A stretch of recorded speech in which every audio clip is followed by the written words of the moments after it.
ছয় ইসরায়েলি সেনার আত্মহত্যা, মানসিক চিকিৎসা নিচ্ছেন আরও হাজার হাজার ইসরায়েল সেনা। সাম্প্রতিক মাসে অন্তত ৬ জন ইসরায়েলি সেনা আত্মহত্যা করেছেন বলে জানিয়েছে ইসরায়েলি গণমাধ্যম।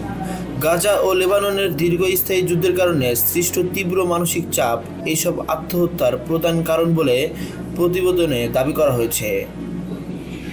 তবে ৬ জন সেনার মৃত্যুর খবর জানা গেলেও আত্মহত্যার সংখ্যা আরও অনেক বেশি হতে পারে, কারণ ইসরায়েলি সামরিক বাহিনী বছরের শেষ নাগাদ সরকারি সংখ্যা প্রকাশের প্রতিশ্রুতি দিলেও এখনও তা প্রকাশ করেনি। প্রতিবেদনটি ইসরায়েলি সেনাবাহিনীদের মধ্যে একটি বৃহত্তর মানসিক স্বাস্থ্য সংকট তুলে ধরেছে। হাজারো ইসরায়েলি সেনা মানসিক স্বাস্থ্য ক্লিনিক বা মনোবিদদের কাছ থেকে চিকিৎসা নিচ্ছেন। এদের মধ্যে প্রায় 1/3 সেনা পোস্ট ট্রমাটিক স্ট্রেস ডিসঅর্ডারে ভুগছেন।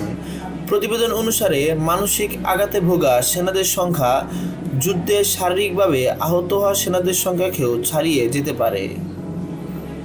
গত বছরে 7 অক্টোবর দক্ষিণ ইসরায়েলে প্রবেশ করে নজিরবিহীন হামলা চালিয়ে 1200 ইসরায়েলিকে হত্যা ছাড়াও প্রায় 250 জন ইসরায়েলি ও বিদেশি নাগরিককে বন্দী করে গাজায় নিয়ে আসে হামাস। একই দিন থেকে হামাসের বিরুদ্ধে যুদ্ধ ঘোষণা করে গাজায় নির্বিচারে বোমা ও স্থল হামলা করে আসছে ইসরায়েল। ইসরায়েলি হামলায় গাজায় 44,000-এর বেশি ফিলিস্তিনি নিহত হয়েছেন। গত নভেম্বরে কাতার ও মিশরের মধ্যস্থতায় হামাস ও ইসরায়েলের মধ্যে 7 দিনের একটি যুদ্ধবিরতি চুক্তি হয়েছিল।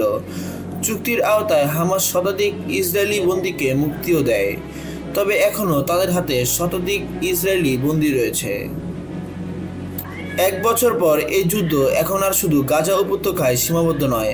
হামাসের মিত্র হিজবুল্লাহকে দমনের নামে যুদ্ধ লেবানন পর্যন্ত বিস্তৃত করেছে নেতানিয়াহু সরকার। এরই মধ্যে লেবাননে ইসরায়েলি হামলায় 3,500-এর বেশি মানুষ নিহত হয়েছেন।